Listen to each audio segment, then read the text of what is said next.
लालपरी जे आपण प्रवासी वाहतूक करता वगैरे त्यामध्ये तुम्ही ST कंडक्टर आहात आणि आत्ता ही लाईफ इन्शुरन्स एक्सपर्ट आहात, सल्लागार आहात.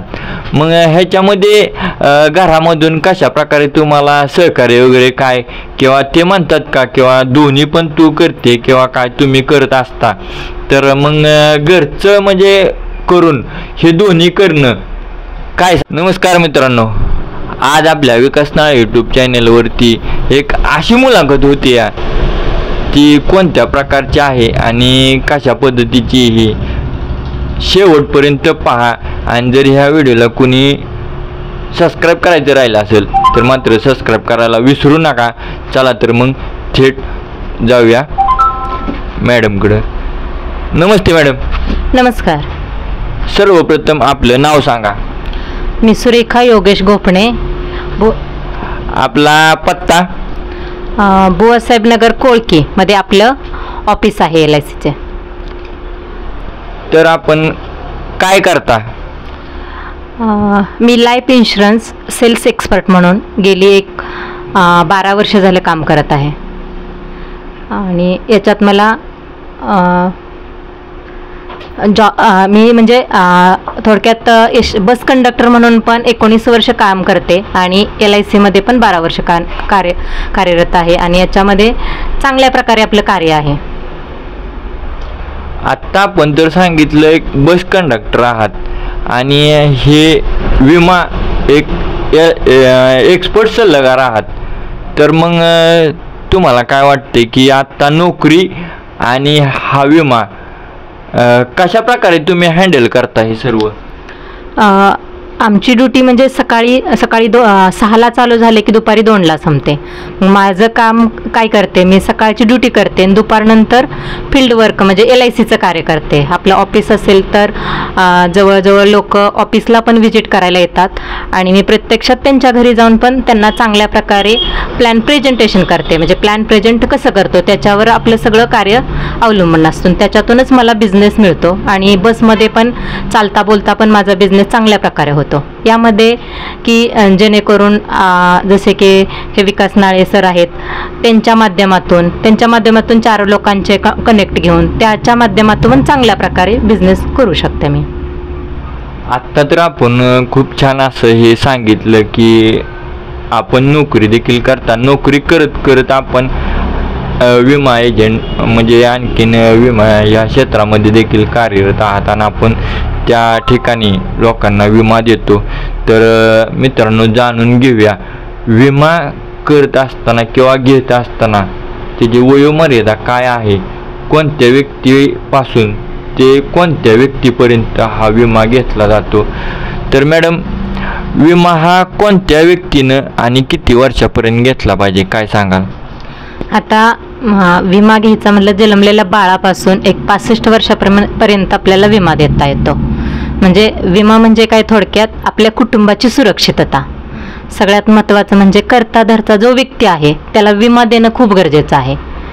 पण आपण काय करतो, विम्यामध्ये 2-3 प्रकार आहेत की एज्युकेशनसाठी विमा, मुलांच्या म्हणजे याच्यामध्ये विम्यामध्ये काय होतं, तुमचं भांडवल सगळ्यात महत्त्वाचं, तिथं तुम्ही सेविंग करता आणि त्याच्यात तुमचं भांडवल सुरक्षित राहते. शिवाय अजून तुमच्या कुटुंबाचं संरक्षण होतं आहे आणि अजून त्याच प्रकारे त्याचे चांगले रिटर्न्स पण मिळतात. म्हणजे की तुम्ही मुलांच्यासाठी हा प्लॅन घेतला तर 18 वर्षानंतर मुलांना एज्युकेशनसाठी पैसे लागतातच. शिवाय तुमच्या रिटायरमेंटला पण पैसे आपल्याला, आपली जी आपण कमवतो तर तो कमाई आपली बंद होते, त्यावेळेस पण आपल्याला पैसे लागतात. आणि सगळ्यात महत्त्वाचं लग्न, 21 ते 25 या वयोगटात लग्नाची हे होते. म्हणजे थोडक्यात 25व्या वर्षी लग्नाची गरज असते. त्याच्यासाठी आपण म्हणजे शिक्षणाची पण गरज पूर्ण होते, लग्नाची गरज पूर्ण होते आणि इन केस काही घडलं तर फॅमिलीची सुरक्षितता राहते. त्याच्यामुळे विमा घेणं खूप गरजेचं आहे. तर मॅडम, हा विमा घेत असताना तर लहान मुलांना किती म्हणजे त्याची काय रक्कम आहे, मोठ्या व्यक्तीला काय रक्कम आहे, जसं की मी असेल किंवा अजून मोठी व्यक्ती असेल किंवा माझ्यापेक्षा लहान असेल किंवा जन्मलेली व्यक्ती असेल, त्यांना असं काय रकमेचे काय आपल्याकडं म्हणजे भरावे लागेल? म्हणजे इथं कसं आहे सांगू का, जो व्यक्ती कसा आहे त्याची परिस्थिती कशी आहे त्यानुसार विमा दिला जातो. म्हणजे प्रत्येकच व्यक्ती मोठा आहे, म्हणजे लहानात लहान 500 रुपयापासून चालू होतो, जास्तीत जास्त कितीही करू शकतो, अनलिमिटेड आहे, कितीही मोठा विमा करू शकतो असं आहे. ही विमा करत असताना तुमच्या आठवणीतील असा एक क्षण की जो मी हा विसरूच शकत नाही आणि तुमच्या कायम असा आठवणीत राहिलेला एखादा क्षण आपल्या विकासनळ यूट्यूब चॅनलवरती आपण सांगावा. एक आहे की मी एका मार्च महिन्यामध्ये जवळजवळ 62 पॉलिसी केलेल्या, म्हणजे तो क्षण मला अविस्मरणीय आहे की जेणेकरून मला एका महिन्यात मी 62 पॉलिसी केल्या. एका दिवशी मी त्यावेळेस 18 पॉलिसी केलेल्या आहेत. तो क्षण मला एवढा असं म्हणजे आनंददायक वाटतो ना की अजून तो क्षण आठवला तर खूप छान वाटतं आणि तो मी विसरू शकत नाही. एक महत्त्वाचं म्हणजे एक मी माझ्या स्वतःच्या हिमतीवर LICच्या माध्यमातून एक इग्निस कार म्हणून घेतली. ती ज्यावेळेस आमच्या दारात आली त्यावेळेसचा क्षण मी त्या दिवशी दिवस रात्रभर मला झोप लागली नाही. तो एक आनंदाचा क्षण खूप छान वाटतो. म्हणजे तुम्ही LIC एजंट आहात आणि ह्या LIC एजंट म्हणजे ह्या क्षेत्रामध्ये कार्य करत असताना तुमच्या घरामध्ये आपल्या दारामध्ये जेव्हा एक 4 चाकी उभी राहते याच्यापेक्षा मोठा क्षण कोणता नाही आहे. तर मॅडम असं मला जाणून घ्यायचे, विमा हा करणं गरजेचंच आहे काय? हो, विमा करणं गरजेचंच आहे. कारण कसं असतं, कुटुंबातील व्यक्ती सगळ्यात महत्त्वाचं उत्पन्न कमावते. उत्पन्न येतं त्याला काही धोके असतात. तो धोका म्हणजे नैसर्गिक मृत्यू, अपघाती मृत्यू, रिटायरमेंट, शिवाय अपंगत्व. हे जर आलं तर कुटुंबाचं उत्पन्न थांबणार आहे. त्याच्यासाठी आपल्याला विमा घेणं खूप गरजेचं आहे. विमा घेणं आणि आज विमा ही काळाची गरज आहे मित्रांनो. ही घेणं हे खूप गरजेचं आहे. तर जाणून घेऊया विमा घेतल्यानंतर त्याचे काय काय फायदे असतात. विमा घेतल्यावर सगळ्यात महत्त्वाचं कुटुंबाचं संरक्षण होतं. म्हणजे इनकेस इन्शुरन्स असेल, इनकेस त्या पालकाचं काही झालं तर तिथून जेवढ्या रकमेचा विमा घेतलाय तुम्ही, म्हणजे इन्शुरन्स कितीचा घेतलाय, समजा 10 लाखाचा घेतला तर 10 लाख इन्स्टंट मिळतात. पुन्हा पुढील जे मुलांच्या शिक्षणासाठी जो खर्च असतो तो कोण करणार, तर LIC त्याच्यासाठी शिक्षणासाठी खर्च शिक्षणासाठी पण पेमेंट देते. आणि शिवाय नंतर मॅच्युरिटी ज्यावेळेस होते त्यावेळेस जेवढी तुम्ही नियोजन केलं, प्लॅनिंग केलं की माझ्या मुलीच्या लग्नासाठी एक 50 लाखाची गरज आहे, तर 50 लाखाचं प्लॅनिंग केलं, ते 50 लाख पण LIC नंतर देते. असे आपल्याकडे काही प्लॅन आहेत. आत्ता ह्या चालू वर्षामध्ये कोणता प्लॅन या ठिकाणी विमा कंपनीने आयोजित केलेला आहे? एक जीवन लक्ष्य म्हणून प्लॅन असा आहे, अतिशय सुंदर प्लॅन आहे. त्या म्हणजे तुमच्या कुटुंबाची पूर्ण सुरक्षितता घेतलेली आहे.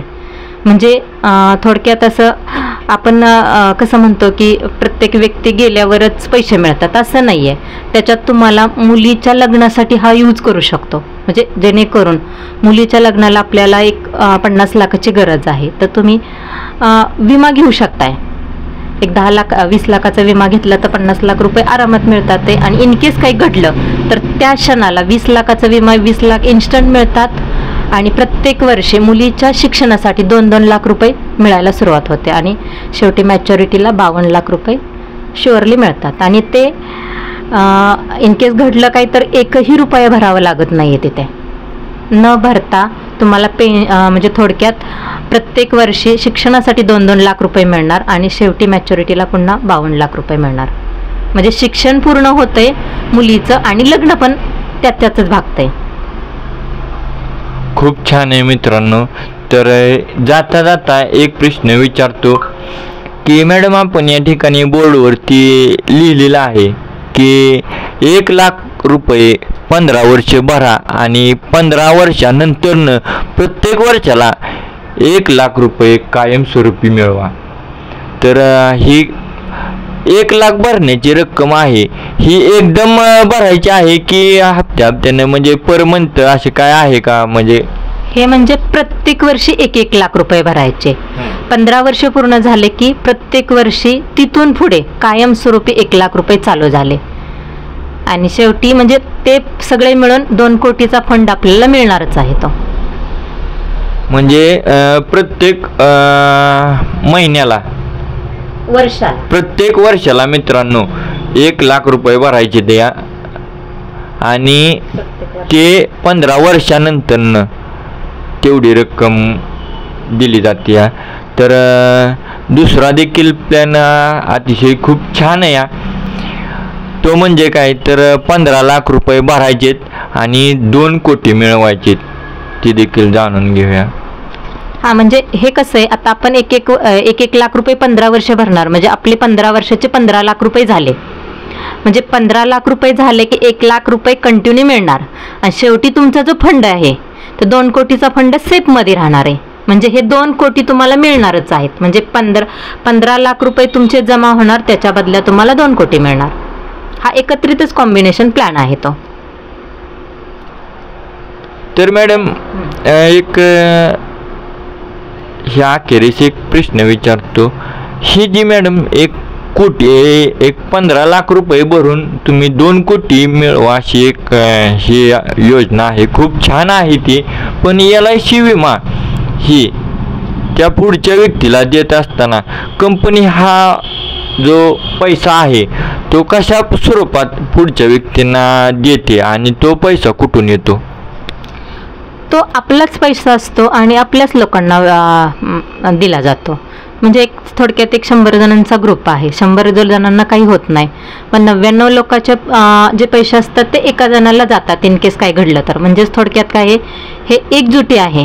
त्याच्यासाठी विमा संरक्षण कसं एकटा माणूस काहीच करू शकत नाही, एकत्रित आलं तर कुठलंही कार्य होऊ शकतं. मग हे पण त्याच प्रकारे कार्य आहे. आणि हे पैसे असतात ते आपले सगळ्या क्षेत्रामध्ये लावलेले असतात कंपनीने, आणि त्याचं जे प्रॉफिट येतं ते आपल्या सगळ्यांना डिवायडेशन करून दिलं जातं. खूप छान मॅडमनं आपल्या विकासनाळ यूट्यूब चॅनलवरती माहिती दिली, त्याबद्दल मॅडम तुमचं मनापासून आभार मानतो. आणि सुरुवातीला मॅडमचं या ठिकाणी स्वागत करायचं राहून गेलं, त्याबद्दल मॅडमचं मनापासून या ठिकाणी सहर्ष स्वागत करतो आणि आभार मानतो की खूप छान वेळात वेळ काढून मॅडमने आपल्याला मुलाखतीला सहकार्य केलं, वेळ दिला, त्याबद्दल धन्यवाद मॅडम. धन्यवाद. तर मॅडम आता मला थोडंसं तुमच्या वैयक्तिकरित्या मला थोडंसं बोलायचं होतं की आता हे तुम्ही सर्व करताय की लालपरी जे आपण प्रवासी वाहतूक करता वगैरे त्यामध्ये तुम्ही ST कंडक्टर आहात आणि आत्ता ही LIF इन्शुरन्स एक्सपर्ट आहात, सल्लागार आहात. मग ह्याच्यामध्ये घरामधून कशा प्रकारे तुम्हाला सहकार्य वगैरे काय, किंवा ते म्हणतात का किंवा दोन्ही पण तू करते किंवा काय तुम्ही करत असता, तर मग घरचं म्हणजे करून हे दोन. तर मॅडम जाता जाता एक पर्सनल थोडंसं बोलतो आणि या ठिकाणी ती मुलाखत संपली असं जाहीर करणार आहे. पण जाता जाता एक नॉर्मल एक प्रश्न होता. तर तुम्ही कंडक्टर करता म्हणजे लालपरीचा प्रवाशांना मार्फत घेऊन एका ठिकाणाहून दुसऱ्या ठिकाणी सोडत असता, पण ते करत असताना विमा देखील इन्शुरन्स सल्लागार आहात. दोन्ही नोकरी आणि कंपनी लाईफ इन्शुरन्स विमा हे करत असताना देखील घर फॅमिली आपण पाहत असता, तर ते करत असताना घरातून कोण तुम्हाला असं केव्हा नकार भेटलाय किंवा काय बाबा तू तुझ्या पद्धतीनं दुट्टी करते किंवा काय, किंवा मग घरचं पण तू केलं पाहिजे अशा प्रकारे केव्हा तुम्हाला असं बोललं गेलं का? नाही आहे, कारण मला ना माझ्या आयुष्यात माझ्या मिस्टरांची खूप चांगल्या प्रकारे साथ आहे. म्हणजे की त्यांच्यामुळे मी इथपर्यंत येऊ शकले. म्हणजे कुठल्या गोष्टीला असं रोखलं नाही की हे का करते ते का करते. म्हणजे एक्झॅक्ट कसं होतं, तू करते ना, तू कर, मी तुझ्या पाठीशी आहे. आणि आता हे LICचं काम करते. मी एकटी पण करू शकत नाही. इथं माझ्या मिस्टरांचं सहकार्य असतं, मुलाचं असतं, शिवाय जी मी ज्या डेपोत काम करते त्या अधिकारी लोकांचं पण सहकार्य मला चांगल्या प्रकारे मिळतं.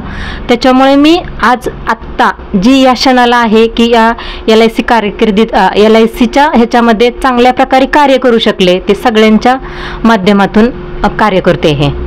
आणि याच्यात मिस्टरांचा सपोर्ट म्हणजे संध्याकाळचं मी कुठे बाहेर जास्त जाऊ शकत नाही, तर ते माझ्यासोबत येतात. त्यामुळे माझ्या पॉलिसी चांगल्या प्रकारे होतात. बसमध्ये पण प्रवाशांशी मी सेवा चांगल्या प्रकारे देते. त्याच्यामुळे गिव्ह रिस्पेक्ट टेक रिस्पेक्ट या पद्धतीने मी माझं तर कार्य असतं. त्याच्यामुळे मला पण प्रवाशांकडून पण मला खूप चांगल्या प्रकारे सहकार्य मिळते. आणि त्यांच्या पण मी चालता बोलता बसल्या बसल्या पॉलिसी पण उतरवलेल्या आहेत. असे मी त्याच्यातला एक क्षण सांगते. एक प्रवासी माझ्या शेजारी बसलेला, त्यांना तहान लागलेली, पण ते मला जाणीव झाली. मी त्यांना फक्त म्हटलं पाणी प्यायचं, त्यांना तहान खूप लागली, ते पाणी पिले आणि त्यांनी अक्षरशः मला म्हटले, मॅडम खरंच मला एवढी तहान लागली होती ना, पण मी तुम्हाला पाणी कसं मागू, पण मला त्याची जाणीव झाली, मी त्यांना दिलं. ते एक पुण्याचं काम मला खूप छान वाटलं. आणि अक्षरशः त्याच व्यक्तीने मला दोनच दिवसात मला एक 10 लाखाची पॉलिसी दिली. म्हणजे कार्य केलं तर आपल्या हातून चांगलं कार्य घडतंय आणि त्यांच्या फॅमिलीचं प्रोटेक्शन झालं. सगळ्यात महत्त्वाचं ते हा आनंद वेगळाच. हा आनंद जो आहे ना, तो मला खूप छान वाटतो चांगल्या प्रकारे हा. आणि मला ह्याच्यात ही सेवा करताना मला खूप आनंद वाटतो. आणि प्रत्येक क्षणाचा मी जिथे जाईल तिथे त्या क्षणाचा मी आनंद घेते. खूप छान मॅडम. आणि मी तुमच्या मिस्टरांच्या तोंडून असं पण ऐकलेलं आहे की ते नेहमी म्हणत असतात, प्रत्येक त्यांच्या तोंडी व्यक्तीच्या म्हणजे बोलताना एक शब्द असतो, प्रयत्न करत राहा, यश मिळतं.